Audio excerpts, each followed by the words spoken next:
पढ़ते बाइबल में लिखा यूहन्ना 9 के 1 में, जाते हुए उसने एक मनुष्य को देखा जो जन्म से अंधा था।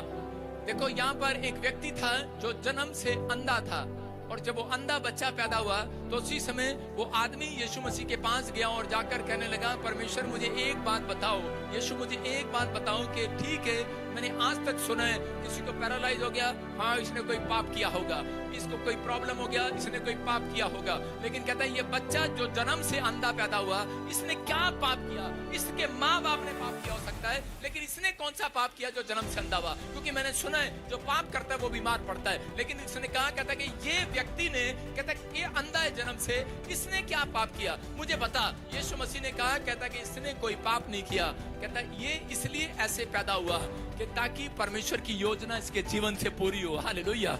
आज पवित्र आत्मा उन लोगों से बात कर रहा है। हो सकता है मसीह में आने के बाद आपको कोई ऐसी प्रॉब्लम होगी हो, मसीह में आने के बाद आपकी परिस्थितियां अब तक भी ठीक ना हो रही हो, आप बहुत प्रार्थनाएं कर रहे हो, बहुत कुछ कर रहे हो, लेकिन परमेश्वर की एक योजना है आपके जीवन से। अगर आपके हालात नहीं सुधर रहे, आपकी शादी नहीं हो रही, आपको बच्चा नहीं हो रहा, अगर मसीह में आने के बाद आपका कर्जा नहीं उतर रहा, आपके हालात बद से बदतर हो रहे हैं, आप ठीक नहीं हो रहे, तो पवित्र आत्मा कह रहा है, कहता है वेट करो। इसका मतलब परमेश्वर की कोई योजना है। जब तक आपके मोहल्ले शहर को पता नहीं लग जाता कि तुम किसी परिस्थिति में हो, कैसे हालात में हो, कितना छुपाओगे, नहीं छुपने देगा परमेश्वर। आप कितनी प्रॉब्लम में हो, परमेश्वर उसको उजागर करेगा और बताएगा लोगों को, देख इनके पास क्या नहीं है, कितने बेकार हैं, कितने कुछ, सब कुछ बर्बाद हो गया इनका।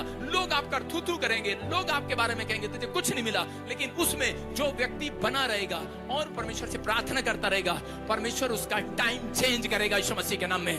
परमेश्वर अपनी योजना को पूरा करना चाहते हैं। आप मसीह में आना परमेश्वर का, कहता आपका मसीह में आना परमेश्वर की योजना है। अगर आप कहता उसमें हाय हाय करते हैं तो इसका मतलब आपकी परिस्थितियां चेंज नहीं होंगी। जब आप प्रभु में आए हैं और आपकी परिस्थितियां, आपके हालात चेंज नहीं हो रहे, वो हमेशा के लिए नहीं है। हो सकता है ज्यादा 10 साल, 2 साल, 3 साल, इससे ज्यादा नहीं, क्योंकि बाइबल बोलती है इस बात के लिए, अगर ये पेड़ जो लगाया है, अगर 3 साल तक मैं इसको देखूंगा, अगर ये फल नहीं लाया तो कहता है इसके बाद इसको काट देना।